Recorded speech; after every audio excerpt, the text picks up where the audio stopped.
ओम साईराम. माझ्या प्रिय भगवत भक्तांनो, आज आपल्यासमोर कामना हा विषय घेऊन आलोय. या जगामध्ये अनेकांना चांगलं मिळवण्याची कामना आहे, काहींना वाईट विषय मिळवून घेण्याची कामना आहे. कामना काय असते हे आपण आता जाणून घेऊया.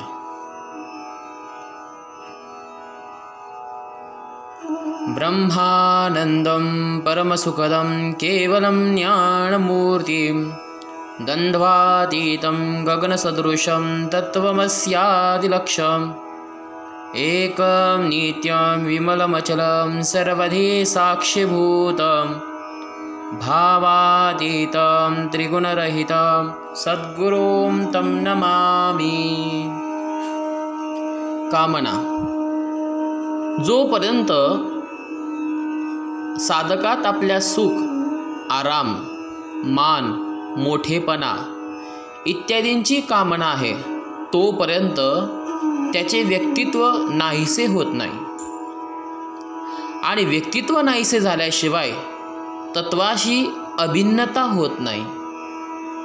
प्रत्येकाला या जगात वाटतं मला मोठेपणा मिळावा, मला मान सन्मान भेटावा. प्रत्येकाच्या अनेक भावना आहेत. आणि जेव्हा आपल्या अंतःकरणात कोणत्याही प्रकारची कामना राहणार नाही, तेव्हा आपल्याला भगवत प्राप्तीची इच्छा करावी लागणार नाही, तर भगवान स्वतः प्राप्त होतील. जोपर्यंत तुमच्या मनात कामनेची भावना आहे, तोपर्यंत भगवंत कधीच भेटणार नाही. पण ज्या दिवशी कामना मनातून नाहीसा होईल, की मला कशाचीच आता इच्छा राहिली नाहीये, त्यावेळेला खऱ्या अर्थानं भगवंत तुम्हाला प्राप्त होईल. संसाराच्या कामनेपासून पशुतेचा आणि भगवंताच्या कामनेपासून मानवतेचा आरंभ होत असतो. लक्षात घ्या. माझ्या मनाप्रमाणे व्हावे यालाच कामना असे म्हणतात, ज्याला आपण अट्टहास असं देखील म्हणतो, की मला हे प्राप्त करायचंच आहे आणि ते माझंच आहे.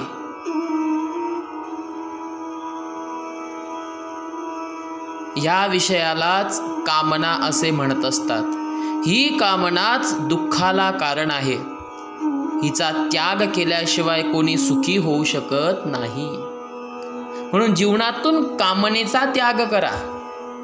मला हे हवंय, मला ते हवंय, मी ते प्राप्त करणार, ते माझंच आहे, अशा प्रकाराची कामना मनातून नाहीसा करा.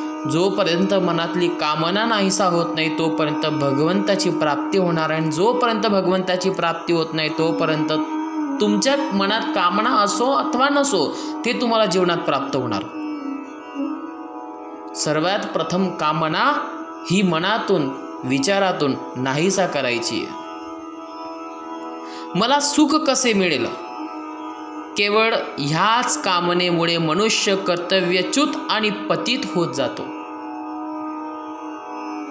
माझी बंगला, माझी गाडी कधी होणार, माझा सुंदर संसार कधी थाटणार, माझा विवाह कधी होणार, मला नोकरी कधी मिळणार, ही कामना मनात ठेवू नका. ध्येय असावा पण कामना नसावी. लक्षात घ्या. ध्येय कसा असावा, की आपल्याला त्या यशाच्या मार्गाकडे जायचंय, तर त्याच्यासाठी आपल्याला कटाक्ष घ्यावे लागणार आहेत आणि त्यातून आपल्याला ते प्राप्त करायचंय. पण मात्र एक जिद्द अर्थात कामना आहे आणि त्या जिद्दीने वाईट जीवनामध्ये कामनेचं आगमन करण्यासाठी तुम्ही तत्पर असता, त्यावेळेला तुम्ही भगवंतापासून वंचित होत असतात. भगवंताच्या प्रेरणेतनं, भगवंताच्या मार्गदर्शनातून जीवनात चांगल्या गोष्टी प्राप्त करा. कामना ही नाहीसा करा. कामना हा विषय वेगळा आहे आणि ध्येय हा विषय वेगळा आहे. मी खूप सारे प्रयत्न करून त्या विषयाला प्राप्त करेल, हा झाला ध्येय. पण मात्र मी ते प्राप्त करणारच, ही झाली कामना. म्हणून मनातून कामना हा विषय नाहीसा करायचा आपल्याला. कामना उत्पन्न होताच मनुष्य आपल्या कर्मापासून, आपल्या स्वरूपापासून आणि आपल्या इष्टापासून म्हणजेच भगवंतापासून विमुख होतो आणि नाशवान संसाराच्या सन्मुख होतो. म्हणजे अशा लोकांना कामनेच्या माध्यमातून संसाराचीच गोडी अधिक वाटू लागते. माझा मुलगा, माझा पती, माझी पत्नी, माझे हे, माझे ते, या संसारामध्येच हा घोळून जातो आणि संसाराचीच कामना उत्पन्न होते आणि ती कामना अधिक वाढत जाते. कामनेचा कधी जीवनात अंतच होत नाही, ती वाढतच जाते. वाढण्याचं कारण संसारात राहून परमार्थाला विसरणे म्हणजेच कामनेला आगमन त्या ठिकाणी होणे किंवा कामनेचा विचार करणे हा होय. संसार करना पाप नहीं लेकिन संसार के वक्त भगवान को भूल जाना सबसे बड़ा पाप है. संसार तो भगवान की बनाई हुई देन है. संसार तुम्ही आम्ही केला, संसार भगवंतानं केला, पण मात्र त्यांचा ध्येय सदैव शत्रूंना हरवण्यामध्येच होता आणि जनतेला संरक्षण, त्यांना विजय, त्यांना प्राप्त करण्यासाठीच सगळ्या देवतांचा, संतांचा ध्येय राहायचा. कामना नव्हती. प्रभू रामचंद्रांना राजसिंहासनावर बसण्याची कामना होती का? नाही. पण मात्र रावणाला हरवण्याचा ध्येय होता की रावणाला त्याचं कर्म त्याला मारेल. भगवंत म्हणायचे मी सुद्धा मारणार नाही, त्याचा काळच त्याला मारणार आहे. म्हणजेच काय, रावणाची भावना होती सीतेला प्राप्त करण्याची, रावणाची कामना होती सीतेला प्राप्त करण्याची, पण प्रभू रामचंद्रांची कामना राजसिंहासनावर बसण्याची नव्हती. तर प्रभू चंद्रांचा ध्येय होता की रावणालाच त्याचा काळ मारेल, म्हणजे त्याची कामना मारेल. व्यक्ती कामनेच्या अधीन झाला की अधोगतीला जात असतो. जीवनात कामना आपल्यापासून दूर करा, सर्वस्व प्राप्त होईल जीवनामध्ये. साधकाने तर लौकिक कामनेच्या पूर्तीची ही आशा ठेवू नये आणि पारमार्थिक कामना पूर्ती झाली नाही तर निराशाही होऊ नये. जर तुमच्या प्रारब्धाप्रमाणे जर तुम्हाला ते भेटत नसेल, तुमची इच्छा होती की ते मला प्राप्त झालंच पाहिजे होतं, जर ते भेटत नसेल तर निराश होऊ नका. तुमच्या मनात जे प्राप्त करण्याचा विषय होता ती कामना होती, पण ती तुमच्या नशिबी नव्हती. कामनेच्या त्यागात सर्व स्वतंत्र अधिकार योग्य आणि समर्थ आहेत, परंतु कामनेच्या पूर्तीत कोणतीही स्वतंत्रता, अधिकारी, योग्य, समर्थ नाही. जशा जशा कामना नष्ट होतात तसा तशी साधुता येते आणि जशा जशा कामना वाढतात तशी तशी साधुता लुप्त होत असते. साधूच्या अंगी कामना आहे का? साधूच्या अंगी, संतांच्या अंगी कामना नाहीये, ते कामना रहित आहेत, कामनापासून दूर आहेत. म्हणून आज त्यांनी किती श्रेष्ठत्व प्राप्त केलंय सगळ्या संतांनी. तुमच्या आमच्यासारखी जर त्यांनी संसाराची, प्रपंचाची कामना केली असती तर आज ते कोणालाच मार्गदर्शन देऊ शकले नसते. ज्या माणसाच्या अंगी कामना उत्पन्न झाली तिथे त्या ठिकाणी त्या व्यक्तीची साधुता नाहीसा होते, अर्थात त्याचं ज्ञान भ्रष्ट होतं. म्हणून कामना जीवनात कशाची करू नका. केवळ कामना करण्याने कोणताही पदार्थ प्राप्त होत नाही. कदाचित मिळाला तरीही तो नेहमी बरोबर राहत नाही. अशी गोष्ट प्रत्यक्षात असूनही पदार्थांची कामना ठेवणे प्रमादच आहे. जीवन तेव्हाच कष्टमय होतं जेव्हा संयोजन सुखाची इच्छा केली जाते आणि मृत्यू तेव्हाच कष्टमय होतो जेव्हा जगण्याची इच्छा केली जात असते.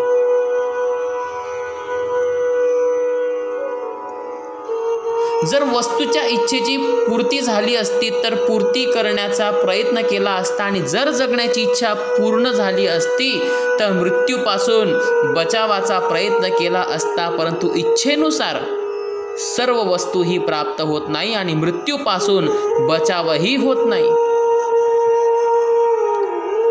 इच्छेचा त्याग करण्यात सर्व स्वतंत्र आहेत, कोणी पराधीन नाही आणि इच्छापूर्ती करण्यात सर्व पराधीन आहेत, कोणी स्वतंत्र नाही.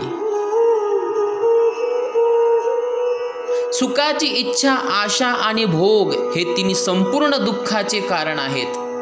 नाशवानाच्या इच्छेचा त्याग केल्याने अविनाशी तत्वाची प्राप्ती होते.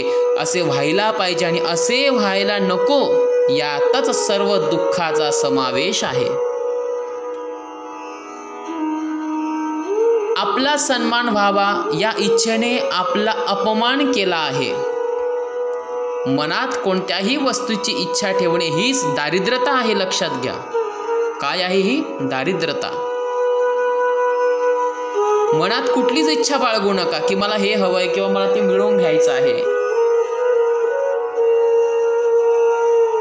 आणि जीवनात जर मिळवायचं असेल तर चांगलं मिळवा. पण संसारी व्यक्ती वाईट अधिक मिळवतो, चांगलं मिळवत नाही आणि चांगलं मिळालं तरी त्याचा अतिरेक करत असतो. देवानं असं सांगितलंच नाही की तुम्ही मनामध्ये विचार करा की हे प्राप्त करायचं आणि ते प्राप्त करायचंच आणि ते प्राप्त केल्यानंतर तुम्ही त्या ठिकाणी तत्पर राहायचं नाही, असं नाही आहे. पण मात्र ते प्राप्त करत असताना त्याचा चांगला उपयोग करून घ्या.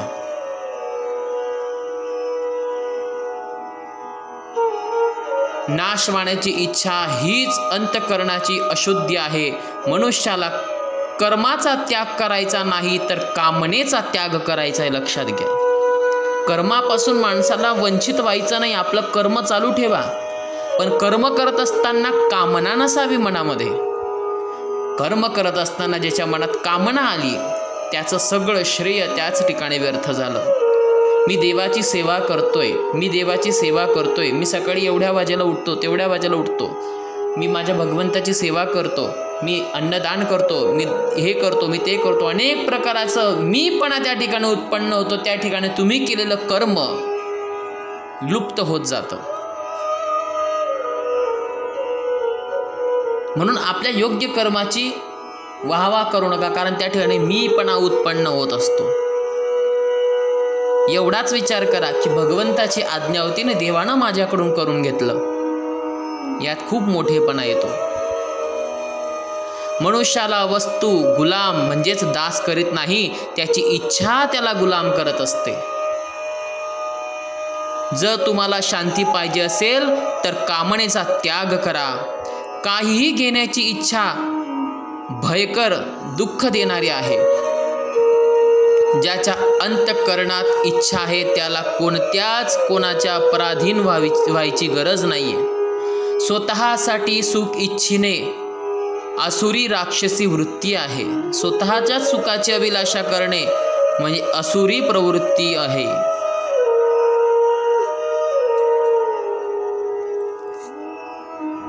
जसे इच्छेविनाच्या संसारिक दुःख प्राप्त होते तसेच इच्छेविना सुखही प्राप्त होते. म्हणून साधकानं संसारिक सुखाची इच्छा कधीच करू नये. भोग आणि संग्रहाची इच्छा पाप करण्याशिवाय दुसऱ्या कोणत्याही कामी येत नाही. म्हणून त्या इच्छेचा त्याग केला पाहिजे. स्वतःसाठी भोग आणि संग्रहाची इच्छा केल्याने मनुष्य पशुपेक्षाही निष्कृष्ट होतो आणि त्याच्या इच्छेचा त्याग केल्याने देवतापेक्षाही श्रेष्ठ होत असतो. म्हणून कामनेचा त्याग जीवनात करावा.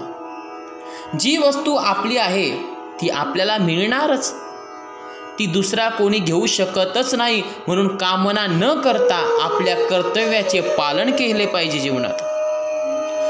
जसे मी इच्छिला तसे व्हावे अशी इच्छा जोपर्यंत राहील तोपर्यंत शांती मिळू शकतच नाही आणि तो सुखात राहू शकतच नाही. मनुष्य समजदार असूनही उत्पत्ती विनाशरहित वस्तूची इच्छा करतो, ही आश्चर्याची गोष्ट आहे. आपल्याला माहिती आपण मिळवलेलं आपल्याकडे टिकणार नाही, तरी देखील आपण ते प्राप्त करण्याचा प्रयत्न जीवनात करत असतो.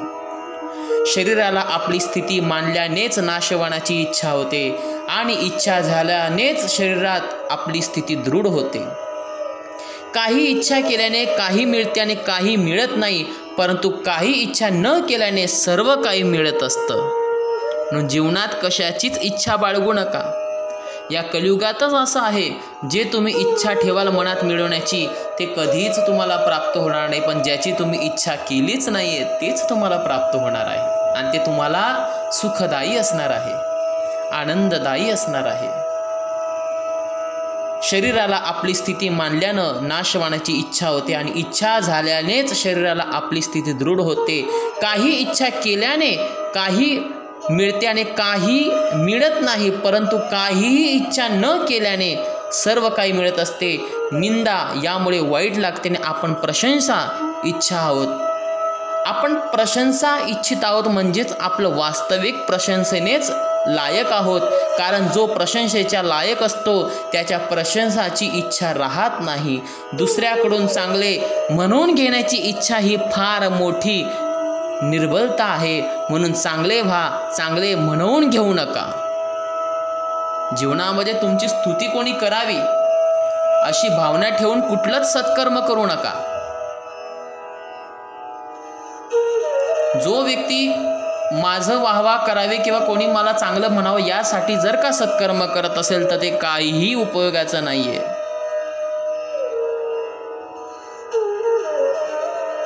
जो प्रशंसेच्या लायक असतो की माझं नाव झालं पाहिजे,